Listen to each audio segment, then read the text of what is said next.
Do you think that this movie is viral marketing for Jammy Dodgers? You're still listening. This is our final transmission.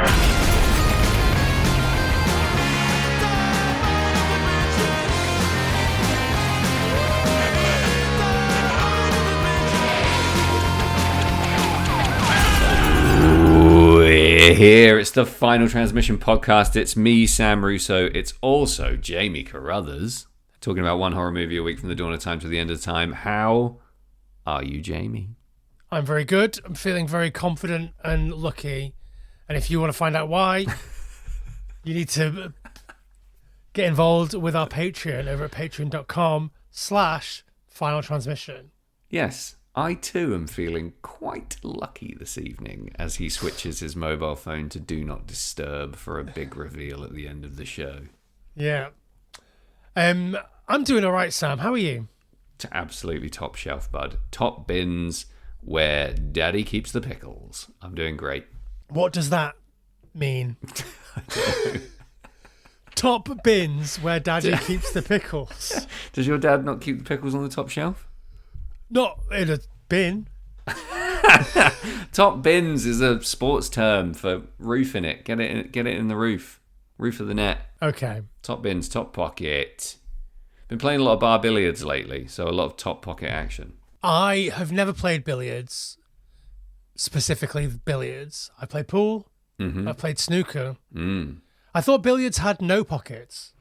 Yeah, there's no pockets. You're right. There's holes that go into wooden channels that return your ball at the bottom of the board. It's one of my new favourite things to do is to walk to the local and have a couple of beamishes and play some bar billiards for 50p a bang. It's cracking. Nice. My local Irish pub has free pool.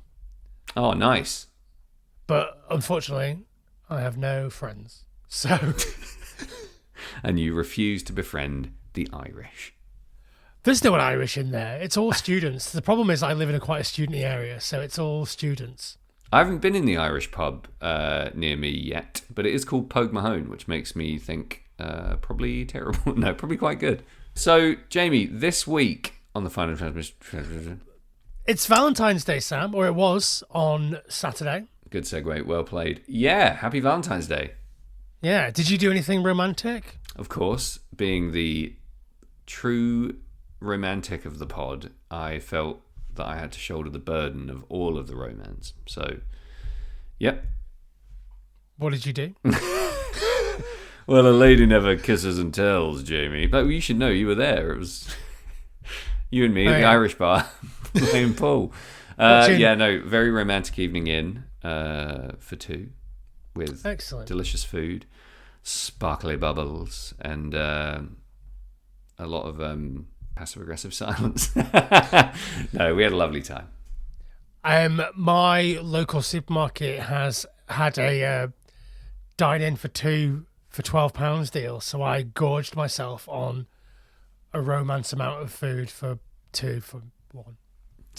Very well delivered. Two microwave mac and cheeses for the price of one. It was like a starter, a main, and a bottle of bubbly and a dessert. So like magic.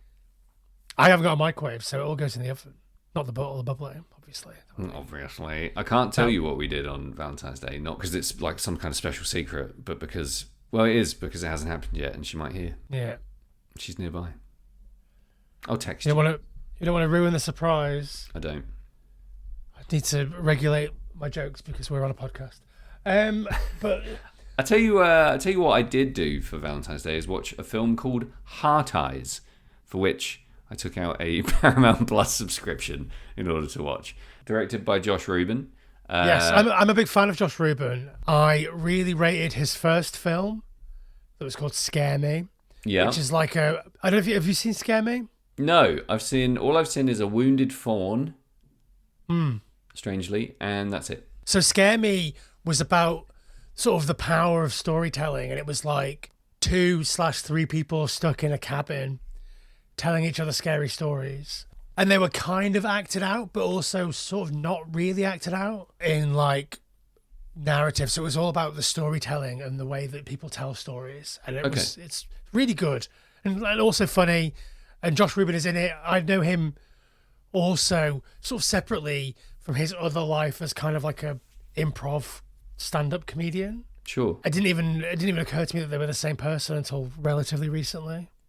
I mean, he's had quite a career. There's a lot of, that's a big transition. A, I mean, his IMDb is pretty enormous. B, and multifaceted, not just a director. Obviously acts, has a pretty keen eye and ear for comedy, and seems to be somewhat of a personality on top of all that. I'd say so. He does a really very good Robin Williams impression. That's not easy because Robin Williams is almost always doing an impression of somebody. Yeah. To get the real Robin. Yeah, he's great. Big fan. I picked this. Obviously, it came out last year, Valentine's Day 2025. New for us. Pretty new. And I picked it because of what I thought it was, and it maybe wasn't quite what I thought it was going to be in the end. Because it was written by Christopher Landon, who is in the sort of high concept slasher orbit. He was involved in the Happy Death Days and the sequels to that, and Freaky, which sort of exists in the same world. I don't know if you've seen Freaky, but that's the one where it's a body swap comedy where a serial killer and a teenage girl swap bodies. No, that sounds fascinating. Yeah, I mean it's got Vince Vaughn in it. I know how much you love Vince Vaughn. I'm a big Vince Vaughn fan. Yeah, he's good. Am I allowed to say that? Has he done something? You gave me a funny look. No, I think he's fine. I think it's okay. Good. If he's done something, it's news to me. Future listeners, we didn't know. Yeah. The idea of that and the tiny little snippets of trailer that I've seen for it look fucking brilliant. That might be one to pop on my list. It's very silly. Yeah. And obviously with this being written by one of the same people, I was expecting something maybe a little bit more meta, but we didn't get anything meta really. But it is a slasher in the sort of classic 80s also meets the mid 2000s mold. Yeah. And that's fine. Slashers with mobile phones. Yeah. It's a toughie. It is a toughie. It's much better than I remember when I would go to a film festival, because you're watching 40 movies in a weekend, every single one of them would have to have the scene of I've got no bars, so the phones are useless. Yep. And it's just we don't need that. Yeah, you spot it a mile off when it's repeated, don't you? Like the plot Yeah. device of everyone losing their phones or handing them over or them all going dead or something. It's what a thing to have to navigate. Removing something that's absolutely ubiquitous in actual real modern life, having to completely omit it from a film script with a plot device because they're fucking insufferable in any kind of credible cinematic universe. Yeah, I think the way that they're handled in this is fine. Yeah, I agree. No problems with the phones in this film. Yeah. Is that your one? That might be the end of willingly offered words of encouragement. So it stars Mason Gooding. That's Cuba Gooding Jr.'s junior. Yeah, I've seen him in something, but I don't know what because he's Scream 5 and 6. I would wager. That's probably it then. Also stars Olivia Holt. Those are your sort of lead couple. Devon Sawyer pops up in there. Did you enjoy seeing Devon Sawyer? I didn't notice him. When does he pop up? He's the male cop. Is he? Oh my god. He looks so different. Yeah, I didn't recognize him for a second.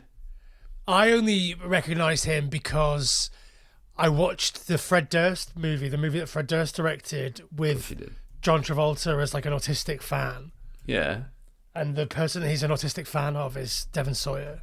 Oh, wow. Okay. The character that Devon Sawyer plays in the movie, not the character actor. I've just looked him up and he's in some extensive scenes and I just recognized nothing about the man. Not his demeanor, his physical appearance, his acting, nothing. He's Hobbs. Detective Hobbs. He's still a great looking dude. Yeah, no, he has aged into a decent look, I think. It's a good, tough guy, baddie of the week, CSI face. For sure, yeah. If you asked yourself, I wonder what Devon Sawyer's doing now, this. Yeah. He looks like he should be third lead on Blue Bloods. Do you know what I mean? Yeah, absolutely in that tier. So he's in it. Wow. Good for you, Devon. Yeah, and then Julia Liana Brewster. What's her name? Jordana Brewster. Jordana Brewster is in there as well as the other detective. Yeah, that's your star list. Sure. What do you know Olivia Holt from? I couldn't place her, you know. I don't recognise her at all. Oh, she was in Totally Killer, which I have seen. That's another high concept slasher from people in the same orbit. That's about a girl who goes back in time to her mum's prom. And that seems to be a theme today. Check the Patreon for more. And there's a serial killer. Maybe that's not the plot of that. Maybe I've conflated a couple of things there. When the infamous Sweet 16 killer returns 35 years after his first murder spree to claim another victim, 17-year-old Jamie accidentally travels back in time to 1987, determined to stop the killer before he can start. So I was right. Okay, good. Yeah. I sort of lost confidence in it because I think everything is about people time traveling to hang out with their mum lately. These films sound fun. What goes wrong? Well, I mean, they're all fun. You liked Happy Death Day, do you remember? Sure. It was a common very thread much in execution here that makes them sound great, but the delivery is slightly different? I think no. I mean, they all deliver a fine thing. The issue is, do we need to have, 30 of these sort of high concept meta slashers all coming from the same people that all have the same sort of patina? No. And vibe. And I'm not trying to fucking be ageist here because I'm 40, but shouldn't younger people be making these movies? Like, why are guys our age making these movies? It's a great question.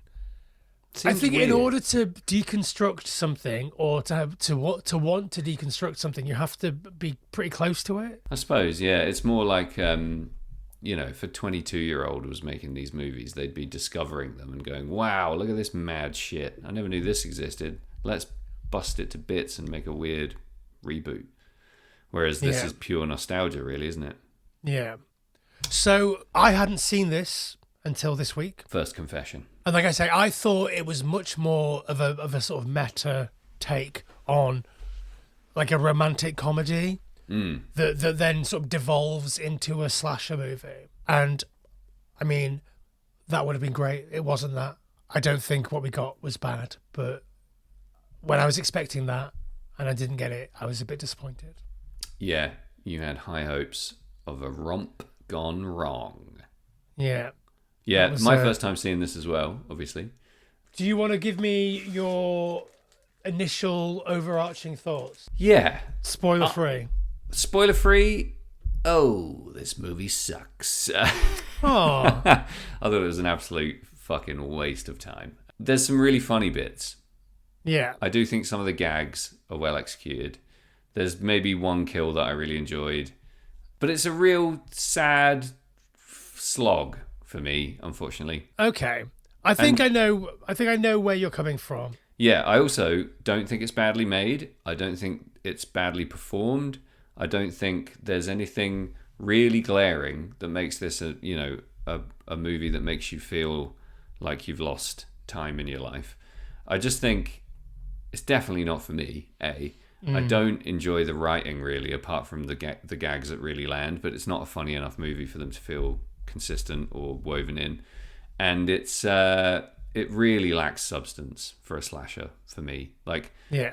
And the problem I've got now, thanks to you, bud, is that I now know that My Bloody Valentine exists, and I could be watching it at all times.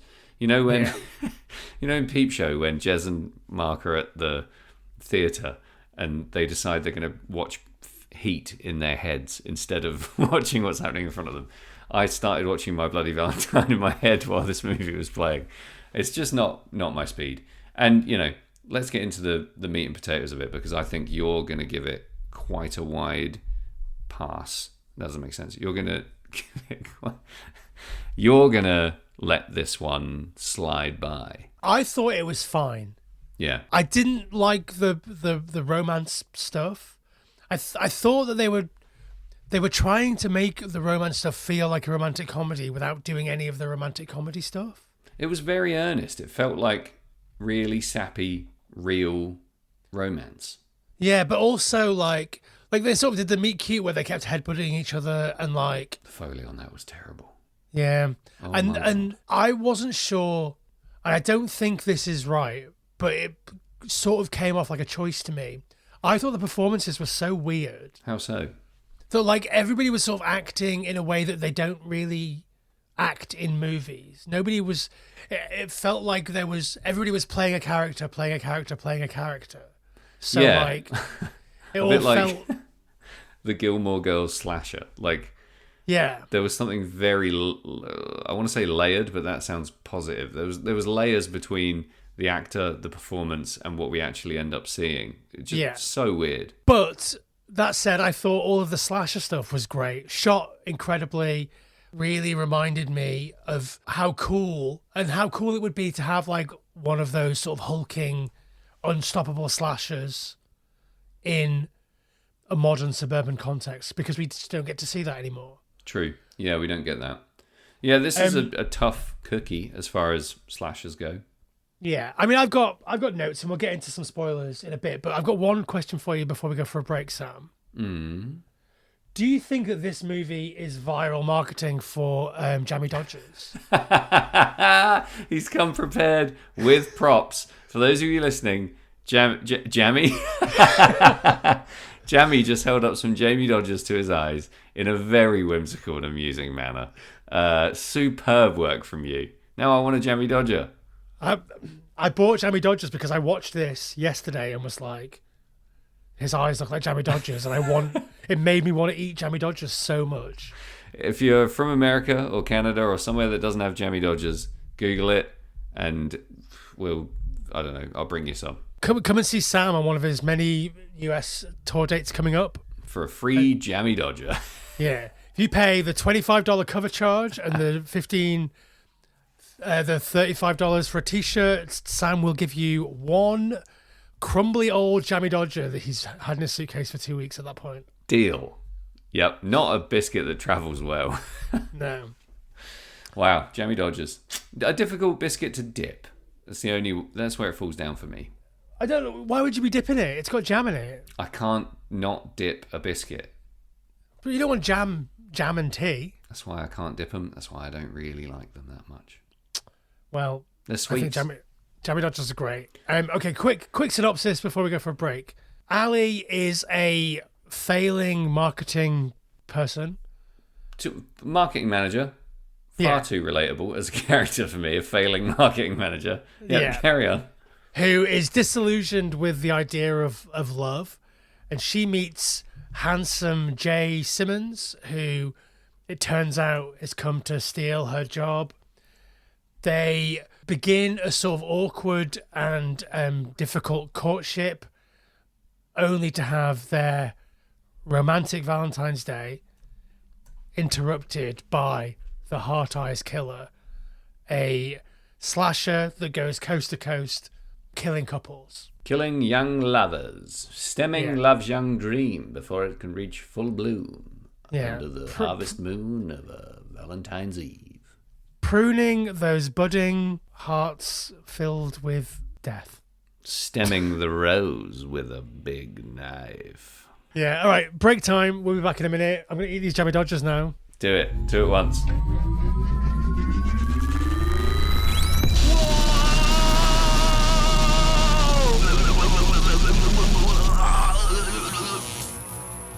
Whoa, holy shit. I guess that's why they call it Phantom Power. All right, Sam, I'm back. Are you back? I'm back. So let's get into some spoilers for the movie Heart Eyes. Yes. What were the jokes that you liked? Can't remember. They were so few and far between. I honestly didn't write them down because there was some slapstick stuff that I liked. I thought for all of his like sop, I actually thought Mason Gooding was pretty solid in this. I didn't really enjoy the way these actors were having to kind of oscillate between Hallmark and Scream. I didn't really enjoy that at all. But I think given that was obviously the direction, that's a really conscious decision. I think they did pretty well delivering almost all of their dialogue. Like I was particularly impressed with Olivia Holt. I thought she was superb. In terms of like filling the role and meeting a difficult brief, I thought she did a good job. She was fun, bags of energy. the kind of performance that just falls flat if she's, a bit floppy on the day. So enjoyed them as a couple on screen, but just don't think it really worked. The times when it was funny, it was a mirthful titter at my end. I didn't get any belly laughs out of this one, I don't think. I think the first biggest mistake that they made is casting Mason Gooding in this role. How's that then? Because he's in Scream 5 and Scream 6, right? Which is, this is 2025, so those movies are just about out, It's so fresh. And this obviously exists in like a post-Scream world. Mm-hmm. And like I say, it does sort of go back and revisit some of those sort of hulking slasher tropes and bits that we've not really seen for a long time. The sort of Jason of it all. Michael to a lesser extent. Obviously Michael isn't quite as big and beefy, but then he is at the end. Yeah, HEK. I'm not sure if they're particularly big and beefy either, but like they have the presence of like a big hulking slasher. Yeah, we're in spoilers, right? So we can reveal that the killer in this movie is 2 people. 3. Oh, 3 people. Yeah, of course. And none of them are particularly big, beefy Kane Hodder types. So no, I again find it a bit of a rug pull, that reveal, because the killer doesn't feel even remotely like the people that it's revealed to be, which I think is a bit of a letdown. I think beyond the casting of Mason Gooding, the biggest issue that I have with this film, outside of all the stuff that I think didn't work in the romance stuff, because like that's just sort of window dressing on a slasher for me. Like I really liked all the slasher stuff. I thought it looked great. I thought it was violent enough when it needed to be. The gore was mostly practical effects, which I rated. Mm-hmm. The killer/killers weren't very good at killing the main characters. No. And that's surely the main thing that you have to do. Like they kill everybody who doesn't have any dialogue with the simplest flick of a wrist. Yeah. But get near Mason Gooding and Olivia Holt and they just can't do it. They can't get the job done. They're all thumbs. Yeah, and they also perform some incredibly elaborate kills right in front of that couple and then just try and stab them and fail. And it's... Yeah. Again, like it feels futile talking about the logic of slasher movies, but it's quite important. Like, in order for the audience to really feel the jeopardy, in order for the audience to buy into the couple and their struggle and their fear, which is the main thrust of the emotional resonance of the movie, we have to believe they're in danger. And I just didn't at all. Yeah. Also didn't really like this killer even one bit, which was a real shame. Oh, really? Yeah. I wanted to, because I thought they were doing something profoundly dark with the physicality of the killer, despite the very silly mask and the whole. And I like a theme slasher. I really like a Valentine slasher. Even I'll let Thanksgiving even have a bit of a pass. But there's just something not quite marrying up with this killer. The lack of origin story at reveal, the sort of real criminal shallow pitching of all of their actions and motivation and everything. It just felt like bang a mask on and go kill people kind of stuff, and that relegates the entire movie for me. It totally undermines the point. But isn't that sort of, spoiler alert for Screams, all of them, but isn't that basically all of the Scream movies? Well, yes and no, but alright, so let's take the original Scream, because probably safe to say the best. Are you going to tell me that like Scream 4 is your favourite for some bizarre reason? No. You think Scream the 1 is the best? Scream the 1 is the best. Scream the 1. So in Scream the 1, I really think that when we get the reveal that Stuart and Billy are the killers, there's bags of personality that comes with that reveal. They're such ridiculously cool characters. They've been in the movie a bunch. They've been really pivotal to a lot of the decision making and discussions. The reveal of how they've hidden everything is really clever, and it's a real like, holy fuck, how didn't I see that kind of moment the first time you see it? Yeah. And they bring a psychopathy that's really magnetic, and they're totally like I don't know what's the word. they're misanthropic and they're misogynistic and they're nasty and they're completely lost and they're nihilistic and they're mental and they're lots and lots of different things all rolled into one. And we get to see that in the space of about 9 minutes of screen time. Yeah. It's not enough to just pull a mask off and Scooby-Doo it. Even Scooby-Doo has more depth of character than these fuckers and more motivation. I don't know if I'd go that far, but... Yeah, maybe. No, fuck it. I'm doubling down on that. I know what you mean, though, and I think that, like, this film... So I was expecting something, like I mentioned earlier, that fits more into this sort of high-concept slasher, goofball slasher, sort of oeuvre of, like, the Christopher Landons, etc. Yeah. But what this actually is much more of a Scream knockoff movie that if it had come out in 2003, we'd be like, you know what? That Scream knockoff was pretty good. Possibly. But like it does all of the Scream things. It does a thing that it basically feels like a Scream sequel. It does the thing where it's like the killers are killers for whatever killery reason that they've decided to be killers. Yeah. Like that's what Scream is doing now. It's like, oh, I'm a film school student and I'm mad that people aren't making slashers anymore or whatever. Like whatever the bullshit reason that people are slashers in Scream 7 or whatever. Like, yeah. I also think it's a pretty unfair comparison to put this anywhere near Scream the One, because you've got such an incredible cast in that. Not incredible. These aren't incredible actors, but you've got such strength of character actors in that movie.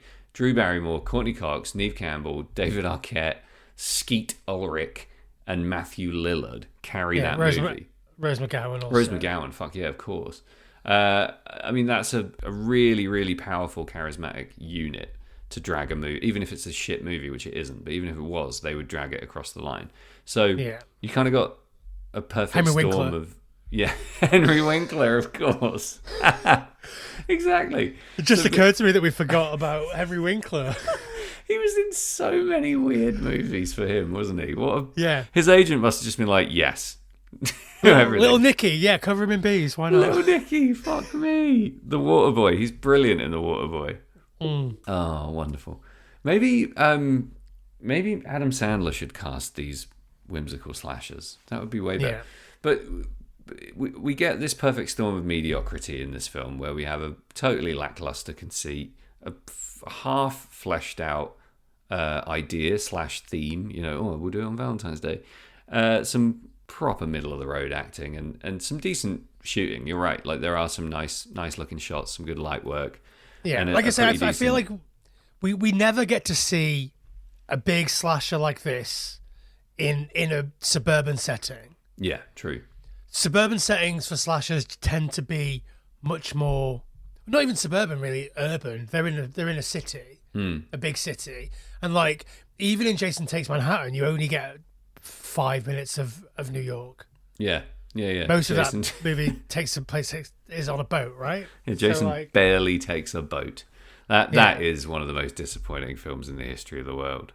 Yeah, I mean, I could watch him kick over that fucking stereo on a loop forever. That's why the GIF exists. Like, you don't need to watch the movie. That movie is 3 good GIFs. That's how bad it is. Yeah, and I think the look of this reminds me an awful lot of like the look of Friday the 13th, 2009. Which I will go to bat for. I rate that as a sequel / remake. You think it looks like that, really? I think like there's a sort of, because obviously a lot of that takes place at night. A lot of this takes place over the course of one night. Like it sort of is all kind of wet, and the way that the lighting works is quite similar. I think it sort of fits. It does. I think it takes a lot of the stuff from the 80s. And then a lot of stuff from that sort of post-Scream slasher cycle and transposes it to now in quite a good way. I do get the impression that Josh Rubin has grown up watching these movies and therefore knows how to make them. There's definitely an enormous amount of fandom that goes into this. It's like a super well-meaning slasher. Do you know what? In my head, I've got that Friday the 13th 09 movie as being so muddy and just dingy, but as I look at stills, I think I was just watching like a crappy version of it. It does look quite similar to this in a lot of ways. I think that movie gets a real short shrift. I think because it was in the remake cycle of Texas Chainsaw, Yeah. Friday the 13th, and then Rob Zombie stuff. yeah, Halloween and Nightmare Before Christmas. I mean, the three of those, not Halloween, but those three were all Platinum Dunes movies as well. So, like, very much coming out of the same stable. And Texas Chainsaw, I thought, was fine. It was all right. It wasn't horrible dog shit. And then I have no memory of the remake of Nightmare on Elm Street. Yeah. I nearly called it Nightmare Before Christmas. You did a minute ago, just so you know. I was going to call it that the rest of the podcast and wait for you to correct me. It's so hard. You can't have two different films that both start with the word nightmare. No, you can't have 14 movies that start with a nightmare. Yeah, you're right. There's something stylistic that carries through from that '09 resurgence, I guess, or that sort of period of the noughties that has kind of carried on into these movies, and I think it's the better end of it. I think that's a good bunch of stuff to bring. I'd rather they did that than try and recreate a really unique 80s look and just hammer that nostalgia into the ground and just completely ruin it. I didn't hate the look of the movie at all. I feel like In a Violent Nature did that quite well. So well. If they tried to do that, they tried to do like the 80s vibe slasher, which I think they pull some 80s style tricks. And there are some Jason-esque kills. Yep, for sure. But I think if they tried to do that, that would be the same level of bad as casting Mason Gooding. And the issue, like I say, with casting Mason Gooding is that it immediately puts you in a place where you're comparing this to the Scream franchise. If you remember that he's in them, which I didn't. Yeah. Almost no film is going to fare particularly well by immediately going, remember Scream? Remember me? Yeah. Yeah. Remember how absolutely incredible Scream is as a rope-a-dope slasher? Well, here's another one. Yeah, here's one where we tried to do that. Yeah. And, did it work? Sort of. Here's one for you to directly compare my movie to. Yeah. Fuck me. So they recycled a bunch of jokes from different movies. Really? Really annoyed me. What? The smashy window wrapped in a napkin. Oh no, it's actually cut me and I'm bleeding now from The Nice Guys. Oh yeah, of course it is. Brilliant. That's nicked. That's a straight up steal. Yeah. Yeah. The crossword Is that saying from Naked Gun or something? That goes way back. Well, maybe, but the one that I'm thinking is from Hot Fuzz, where someone's like, oh yeah. In Hot Fuzz, it's like fascist, 15 down, and in this, it's what's a word for a dog that ends in H? Bitch. Yeah. I was like pooch. Could have tried pooch. Went straight for bitch, huh? Yeah. I'm pretty sure that Josh Rubin has seen both of those movies. For sure. So yeah, that bugged me. Yeah. But I did think that the hiding the dildo scene. Yeah, that was quite fun. Was a lovely little moment. But you know what they've nicked that from? Go on. American Pie 2. Well, but in American Pie 2, they don't throw it at a slasher. They do throw it at each other. And we all learned a valuable life lesson. This movie is shot like a rom-com, isn't it? It's Well, they tried to do that, but it does. I don't think it. Maybe I just don't know enough about the rom-commy bit that really bugged me. Was her little mate's speech near the end, where she just lists a bunch of titles of rom-coms. Yeah, it annoyed me. It was boring. Yeah, well, she's just like, you don't know how clueless you are. It's one of the 10 things I hate about you. Yeah, like as soon as she said clueless, I was like, oh, here we go. Yeah. I don't know. That's obviously a level of meta that a lot of people enjoy. It feels like something, a 13-year-old. This is like 13-year-old writing. It's bad writing, unfortunately. Like a couple of gigs land almost haphazardly and mostly because of slapstick, and the rest of it's just like I feel like a shitty cynic not enjoying this because I should have been in the Valentine's gear and buying into all that and really enjoying it. But it doesn't do it well enough, unfortunately, for me. And yeah, it's a shame. And it does have all these moments that kind of just make no sense and feel like horror by numbers. Like suddenly you're on a carousel, like carousels Yeah. are played out. Like all of this stuff's kind of played out. The drive-in theater, like, oy, oy, oy. I mean, I enjoyed them sort of accidentally baiting the killer into a Valentine's Day buffet. A love fest. Yeah. My favorite moment in the film was in that scene where the Heart Eyes killer is walking past the guy and he goes, "How's it going?" And Just they stabs him. stab him. Yeah. That was my favorite moment in the movie. That felt very Jason to me. Yeah. Latter day Jason.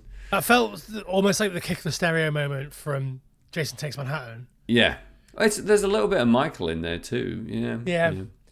But just that sort of shitty, petty, like, you're not worth me killing properly, so have a stab. Just a totally vindictive on-screen kill that means nothing. I like that. Yeah. That was my favourite slasher kill, was the tire iron. Not Yeah. the, like, the whole, like, fucking leading up to that was fine. It got to be a bit much, and it was very transparent. But the tire iron through the mouth and then the slamming, pretty good. Pretty good. Yeah, and the practical effects I thought looked great. And I agree. Obviously, we'll always go to bat for practical effects, and that was a good use of them. Yeah, and I rated it. Totally agree. And I'm still on the fence about whether I like the look of this killer and what they've chosen. You know, there's a real psychology here. That's the problem. Like, the killer chooses what to wear, right? It's not. Yeah. There's a few examples where it's totally happenstance, but this is an outfit. So Yeah, I why? really liked the heart eyes being diegetic, like their infrared goggles. I thought that was a great way just to make them light up. And obviously, you start with your little sketch of the killer, and he's got heart eyes, and you're like, okay, how do we make them red? Why would they be red? Well, they're infrared. Perfect. It's genius. He can see you. It almost makes it worthwhile. I think I agree that it doesn't make sense that, like, the Spider-Man designing his costume, like, all of that is silly. Do you know what I mean? Yeah, but I still love the dark, sinister, almost behind the scenes implied nature of a slasher's costume. If you don't see them make it, or you don't know why they're wearing it, you know, it's part of you know, several fuck ups are showing you too much. Like Rob Zombie showing you how everyone makes their masks or whatever. Like, I just think because there has to be a specific pathology to it, I think it's really important to nail it. And it doesn't make sense to me that any of these characters made this outfit.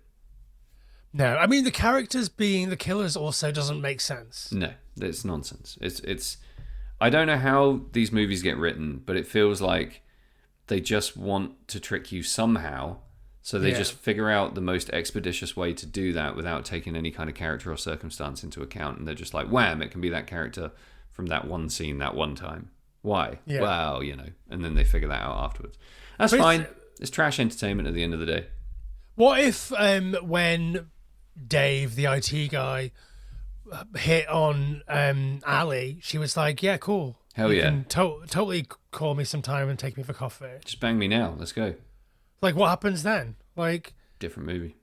it doesn't make any sense. And, like, I guess the other cop, the cops being Hobbs and Shaw, didn't really understand that as a gag. I don't even know what the gag is.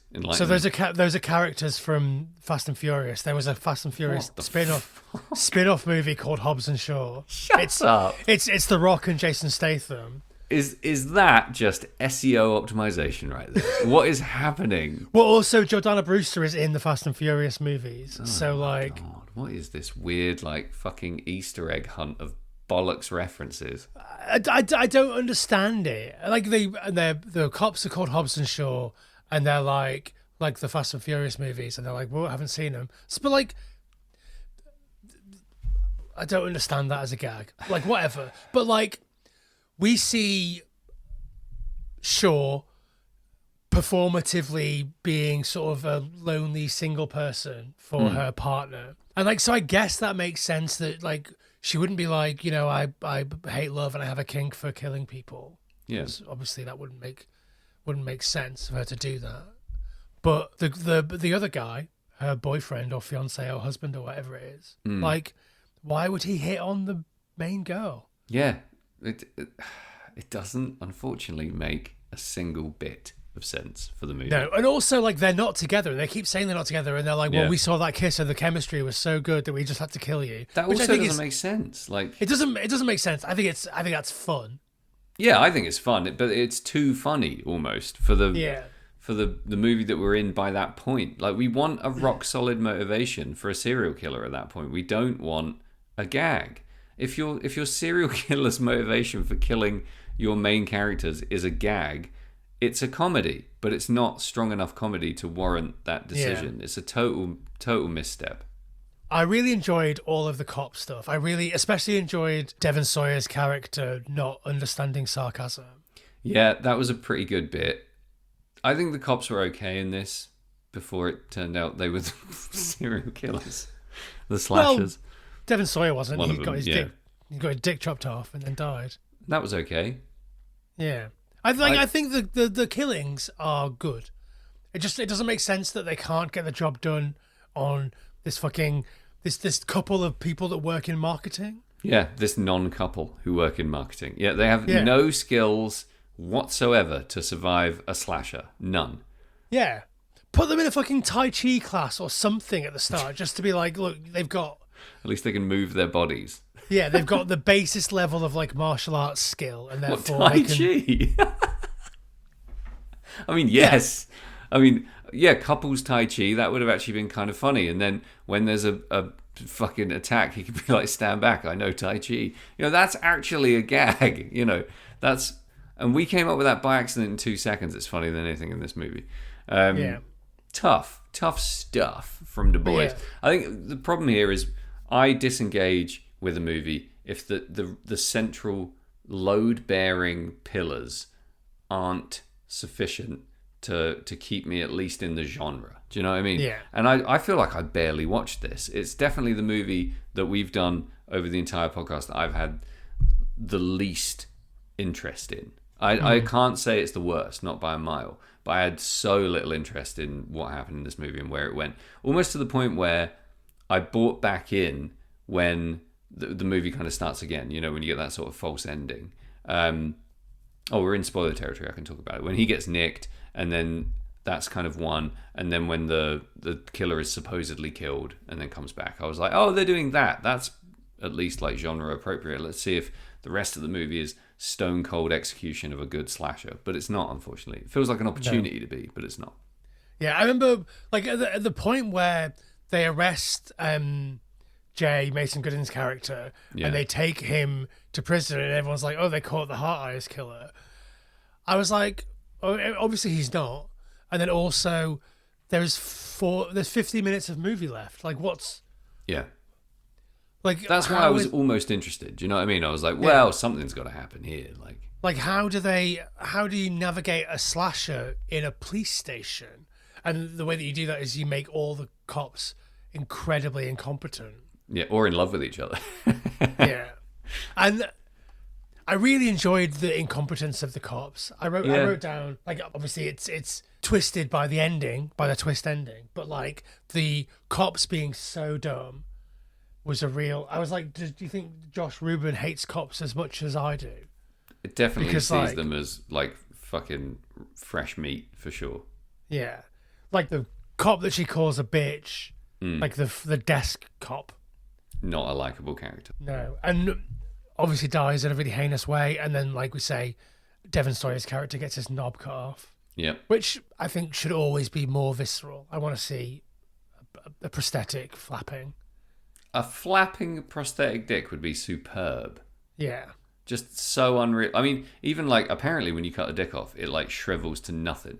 Like it becomes like a coin. I'd like to see that. Yeah. I never found it boring. Wow. I thought it moves a clip. It just doesn't like drag you with it.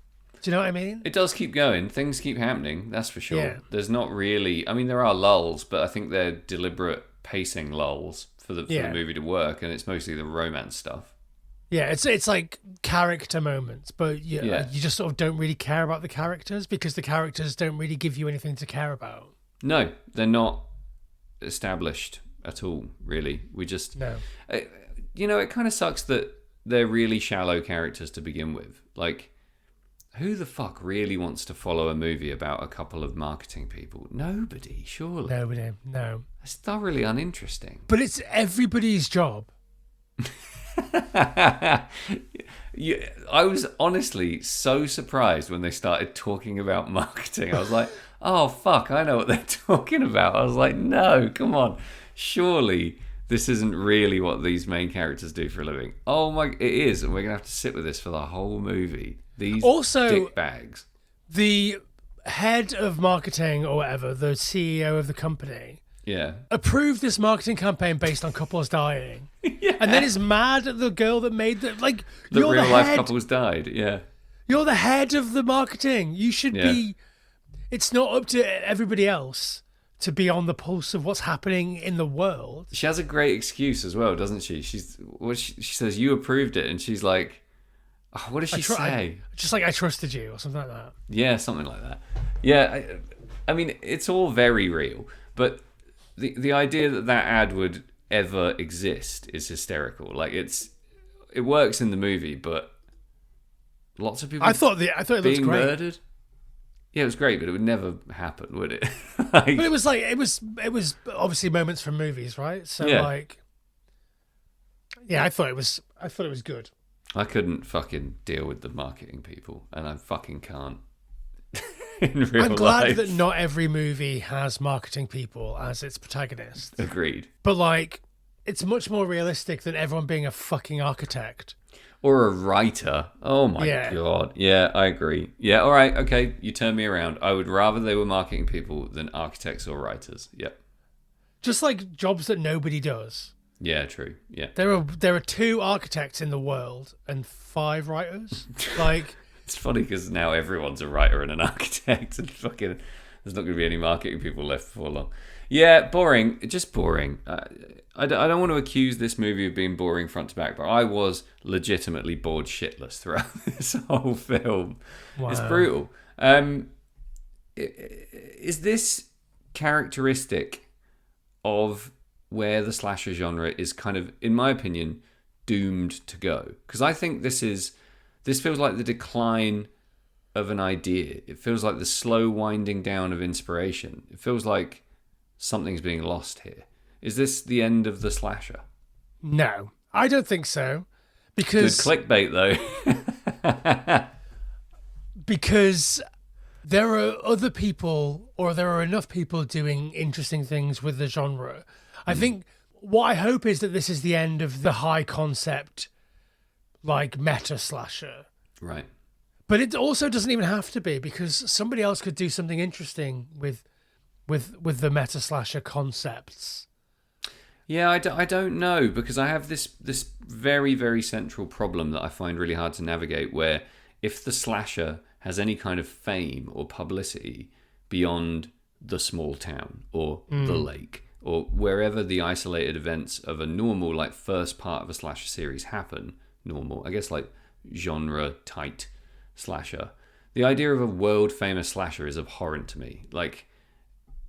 It's so unrealistic. It takes the fear of a slasher is the exaggeration of a real thing that could happen. It's the kind of taken too far idea of a slasher that's fun and scary. But a global slasher? Oh, come on. Somebody can do something with that and it would be interesting.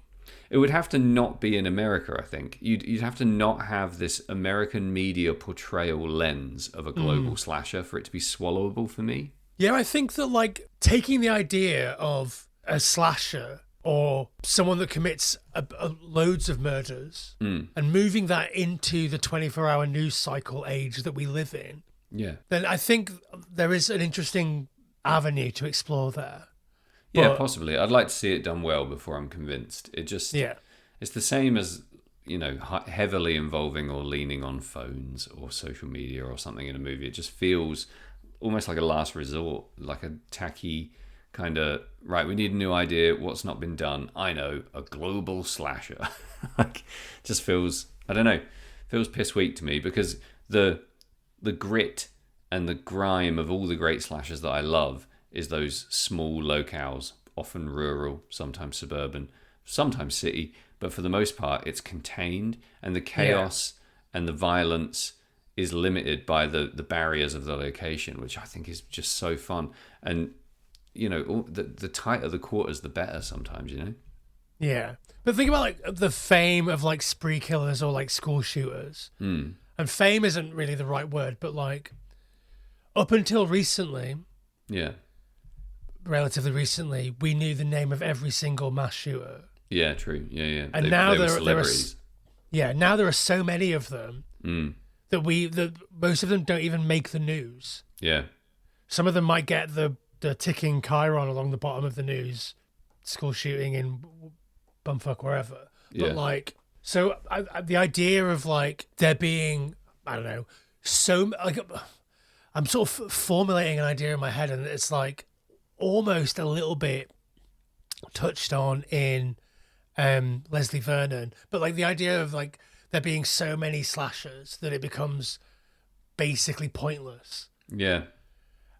So we've gone sort of full circle on slashers to the point where like nobody even cares that a guy in a mask killed 10 people in a small town. Yeah, everyone getting killed is getting killed by someone in a mask at that point. Yeah, so that could be interesting. That's an interesting idea, I think, to explore the sort of the slasher in the world of the 24-hour news cycle. It's like but the like, Purge. Yeah, it sort of is like the Purge, but the Purge is a slasher where everyone's the slasher. Purgy vibe to some of the looks in this movie, maybe.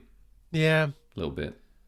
Yeah, it's a tricky one. Like I hate the idea that we're sitting here slagging off a movie that tried to do something original with the slasher genre and that wasn't to my taste. But I do feel like there's very, very key, crucial things missed here, like balls dropped. Yeah, I don't think trying to do something original is taking something derivative and something else derivative and smashing them together. No, I agree. And this movie, I really think you've got a very high bar to get above with a Valentine slasher for obvious aforementioned reasons. I know a lot of people wouldn't agree, but that's such a quintessential genre-defining movie to me now that if you're not even touching it or getting near it in terms of quality, should you even really be doing it? I don't know. Yeah, I mean, there were a lot of slashers that came out throughout the 80s and 90s and 2000s and 2010s. And nearly all of them are terrible. Yeah, and like I would say 99% of them don't hit the heights of the big name slashers that have carried through. And there are maybe less than 20 like actual slasher hits. Yeah. It's one side of a vinyl's worth of like, now that's what I call slashers. Like, yeah. It's funny, isn't it? Because it's people reduce it as being a lesser form of film, a really shitty little, trashy subnote in a trashy genre. But so few people seem to be able to get it right. It must be pretty fucking tricky. Yeah, I think that like there are plenty of slashers out there that are good. Yeah, and there are plenty of underrated slashers out there. Yeah. But like in terms of those big hits, there are less than 20. Yeah. I think I've found, and this isn't a fully formed thought, but quite a lot of real smash hit slashers have large elements of the filmmaking, or at least some elements of the plot, that are semi-accidental. There's a lot of like rolling with it. Things happen on set, there's last minute changes, this happens, that happens, that are almost definitive in the success of the movie. So some of these, that are, obviously a lot of effort goes into making a film like this. It doesn't just fall together. But it seems like the focus is sort of obsessively on the look, the style, the meta-ness, the gimmick, the niche, whatever. But there's nowhere near enough attention paid to the substance of the movie, and it doesn't leave enough room for things to just happen, or for there to be happy accidents, or to kind of roll with something that happens on set. I know it's a completely different kind of filmmaking to, for example, the 80s. But everything feels a bit sterile and constructed. Yeah. And, I mean, obviously it's a movie, so it's all fucking... But I know what you mean. It feels like almost like it's been assembled by committee. Yeah, in a really kind of dry, cut and paste way a lot of the time. Yeah. Josh Rubin's previous films, Werewolves Within was sort of silly and kind of good, but going back to Scare Me, it's It's so good and it's so interesting and it's so like basically a bottle episode of a movie, like two or three characters in one location for the entire movie. Right. Like it's like they just took a camera and three actors to a place and were like, we're going to make this movie. And one of the actors is the director. So like, and also Josh Rubin directed and starred in one of the episodes of the new Creep TV series, the Creep tapes. Yeah, I saw that in his IMDb. It's one of the weaker episodes, but like, I really respect what Mark Duplass and the director, whose name I'm blanking on right now, the guy that directed the movie Creep, the original movie. Right. Because like what they're doing is it Mark Bryce? Something like that. What they're doing is basically giving smaller filmmakers this sort of bit of IP to come and make something really cheap and that they know that loads of people will watch. Yeah. And it's really cool, and it's cool of them, and some of them are good and some of them aren't good. There's an episode in the second series that I thought was fantastic. Oh yeah. With your mate, what's his fucking name? The guy from Late Night with the Devil, what's his name? David Dasmalchian. Yes. So there's an episode in series 2 with David Dasmalchian in it, which is so good. Is it really? Yeah. Basically, no spoilers for the episode, but David Dasmalchian is a wannabe serial killer that has seen the Creep tape that is the first movie uploaded onto the dark web, and has hired what he thinks is like a cameraman to come to his house to film him do all the Creep stuff. But what he's actually done is hired Mark Duplass's character to come to his house. Brilliant. So it's a fun idea. it's so good. It's like super meta Creep, excellent stuff. Really, really good. Well, I like the idea of Dasmalch in the Creep verse. Yeah. It's pretty fun. He also showed up as a serial killer in the most recent season of Dexter, Oh, cool. which I thought was surprisingly good. Yeah, I, two observations about those movies. I think Mark Duplass is so incredibly good at being creepy in Creep, like top shelf creeping. And having seen him in some other stuff since, I think it was maybe the first thing I saw him in. I do think the guy's got pretty chunky range, pretty impressive. Yeah, he's great. Yeah. Like going all the way back to like the puffy chair, I think like I really respect that like he obviously this isn't an episode about Creep and Mark Duplass, but like that he started as like a low budget indie filmmaker, got some big success off the back of that, became somewhere close to like A-list in Hollywood, had obviously a massive role on a fairly long running sitcom, and then basically quit mainstream Hollywood to go back and make super indie features. Yeah. And to give indie directors a shot at like making stuff. I just think that's cool. And like I say, cool. Josh Rubin, his episode of the Creep tapes, not one of the strongest ones, but it exists. But not to be missed. Yeah. Shall we take a final break, Sam? Yep. Come back and sum up our final thoughts. Sum it up. Before we do that, let's just give a quick shout out to our sponsors, Red Scare Industries. Red Scare Industries, bringing you the finest punk rock from the Americas and beyond. Get yourself a Red Scare thing at redscare.net. Pop it on your turntable, give it a spin. All kinds of wonderful treats for the discerning punk rock listener in your household this Valentine's Day. You can see a lot of tour dates on that, including Sam's upcoming US tour with the Dopamines and Teenage Water Rocket. Yeah, right? fuck yeah. US in March. I'll be seeing you. I'm not on Red Scare. My band isn't on Red Scare, but I'll take this moment just to say that my band, Throwing Stuff, will be playing at Manchester Punk Festival in April. Confirmed. Yeah, confirmed. Sam won't be there because he's going to be in the States at that exact moment. So but if annoying. you're around, come and watch us play the Yes Pink Room on Saturday.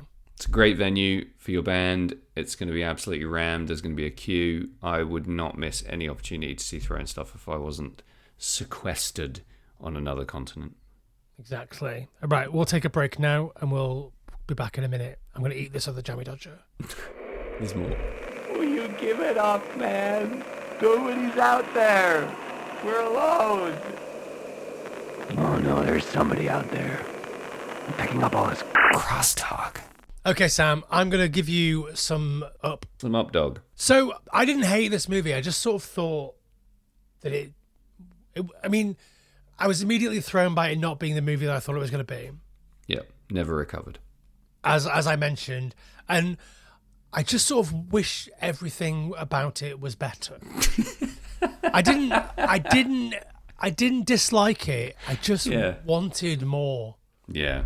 And like, I wanted the romance stuff to feel more like a nice romance film, and I wanted the slasher stuff to be a little bit less recognizable and maybe less derivative. And it's derivative on purpose because we talked about the Seinfeld Babies thing recently, where like an episode of Seinfeld and an episode of Muppet Babies gets all mixed up and it creates a new show. Like, that's kind of what they're trying to do here. Yeah. But I wanted From Dusk Till Dawn. Do you know what I mean? I wanted a crime movie that at the midway point segues into something completely different. I wanted a romantic comedy that is just invaded by slashers. Yeah, I think I understand that desire fully. And nobody has done that. People have done this movie. Yeah. Really. And like, maybe Josh Rubin and the writers and the producers and whoever weren't aware that this has kind of been done. But like, I doubt it. All slashers have a human element in their lead characters that exists prior to them getting chased around for a bit. Mm-hmm. And so the idea that it is, you know, a kind of meet cute marketing romance isn't the big swing that they maybe think it is. It's really not. It's nauseating. Yeah. It's weird how much Jordana Brewster, the cop woman killer, looks like if Neve Campbell and, well, if Sidney Prescott and Gail Weathers got into the fly machine. It really does. Yeah. Yep. 100%. That's what pops out every time. Yeah. And then, like, so you're already in a screenplace because you're like, where do I recognize this fucking guy from? I can't quite picture it, but I'm thinking of Scream for some reason. Yep. He's very good looking, and he sort of looks like Cuba Gooding Jr., but different. Mm-hmm. I couldn't really get my hooks into him. I think the friend character, the sort of inner ear matey character. Yeah.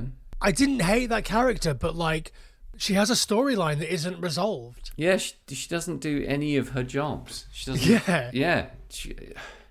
That character needs to be the enabler, needs to be the exposition vehicle, needs to die. Like, there's several things they need to do, and she doesn't do all of them.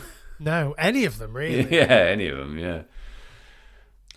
A moment that I really enjoy is that, like, the killers are like, oh, I was going to kill your ex, but your kiss was so good. Like, I know that that's stupid, but, like, I feel like if I was her, the Ali's character, the character Ali, Yeah.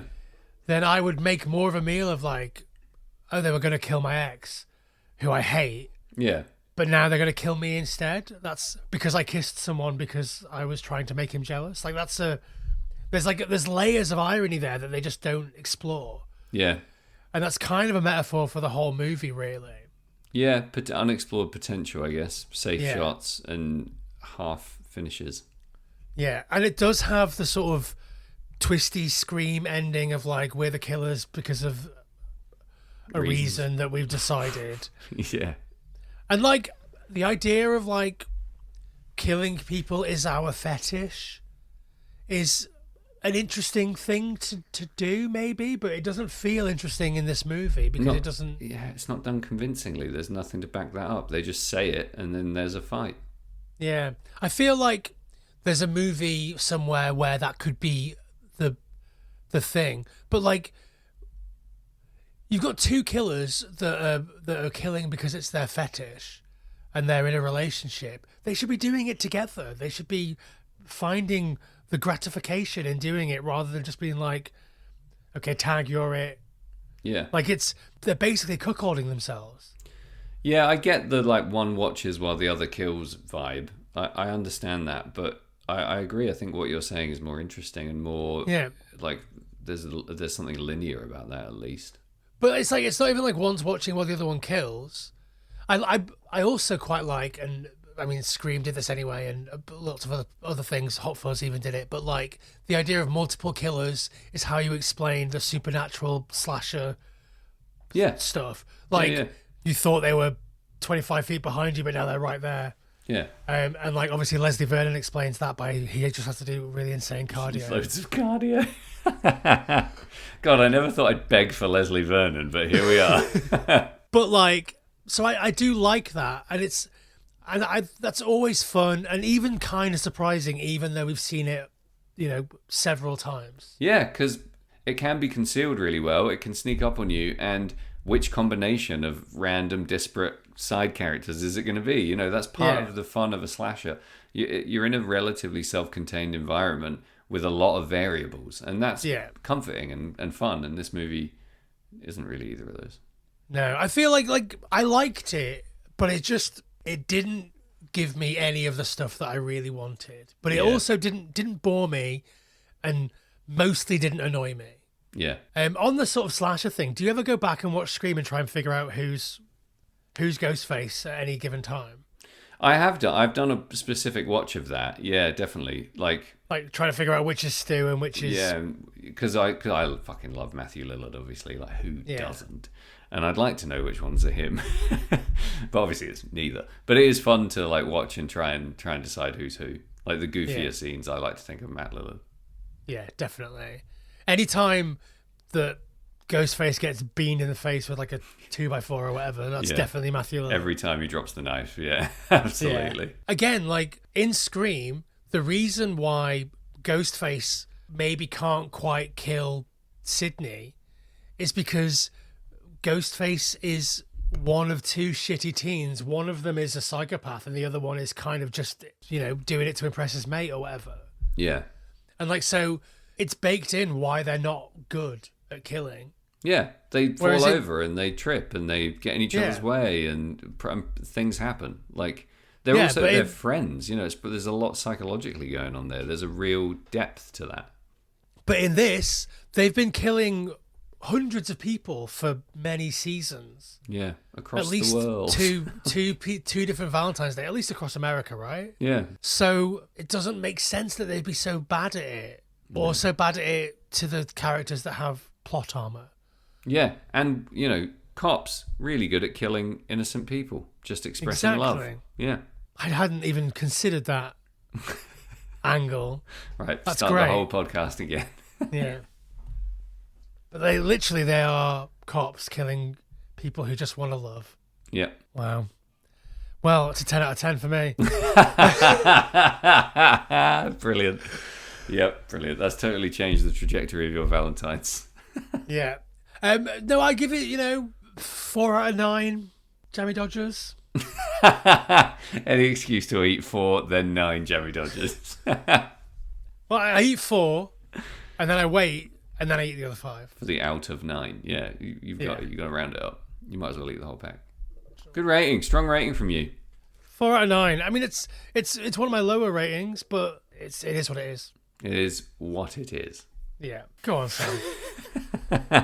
Yeah, sadly, I think this was duller than dishwater on a wet Wednesday. I didn't enjoy it. I found it very dull, very boring, and fundamentally flawed, which is a real problem because I think if a movie is maybe dumb but clever, or wait, that doesn't make sense. if a movie is dumb but it's built on like a clever concept, or it fails in execution somewhere, then we can give it a pretty decent rating. But this kind of fails in what it sets out to do, for my money, which is the big whoopsie for me on this podcast. And coupled with the fact that it just wasn't to my taste, I just don't think it's a very good film. Real rough hang. I'm going to give it 1.5 tire irons to the back of the throat out of 10. It doesn't deserve a rating that low in terms of the quality of the filmmaking. Absolutely not. But in terms of my enjoyment, I haven't drifted in and out of a movie this much in years. I had to stop like every 10-15 minutes to like slap myself in the face, get some fresh air, and come back and focus. I could not stay in this movie. It was absolutely pump. So sorry, lovers. I did want to ask you, Because you texted me 10 minutes in, being like, "Have you watched this yet?" It was such a giveaway. 10 minutes in, I was like, mate, have you seen this movie? But the first 10 minutes are fine as well. Like It's terrible. The first 10 minutes are awful. the killery stuff is fine though. It's those actors are the worst actors in the whole movie. It's so bad. I couldn't believe for a minute I thought the whole movie was going to be like that, and I was shitting it. They sort of remind me, like at the beginning of Wrong Turn 2, there's a cameo from like some reality star. Right, it felt like that, absolutely. Yeah, it felt Not like it was actors. cameos from, I don't know who those people are. Always like people you're supposed to know but you don't, right? It's always those people, yeah. No, it was not the best Valentine slasher out of all two that I've seen. Look at it. Yeah, well, we'll see you next year for another one.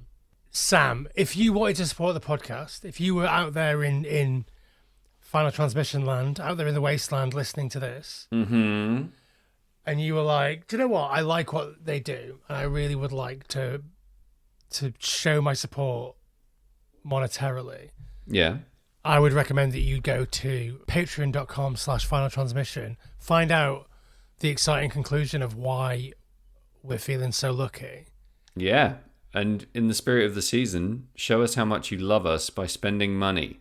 Yeah, you do get something in return for that money that you wouldn't normally get if you're just a casual listener, and that is uncut video and podcast versions of this episode and many, many others like it. So do that. If you don't want to do that, there's plenty of other ways that you can show your love. Be a pal. You can head over to your social media platform of choice and follow us at FT Horror Show. You can follow Sam at his own personal Instagram account at Sam Russo Music. Or at Sam Russo Music. That's what I said. They know you're Sam Russo. You should follow Jamie on Letterboxd at www. Jamie FT. Jamie FT. It's a good Letterboxd. Yep. And you can also follow me at my personal Instagram at Carruthers. And we're back next week with one of my all-time favourite movies. Find out what it is over at our social media at some point soon. Ooh, I'm excited. I don't know what it is. And we will see you for another Final Transmission next week. See you there.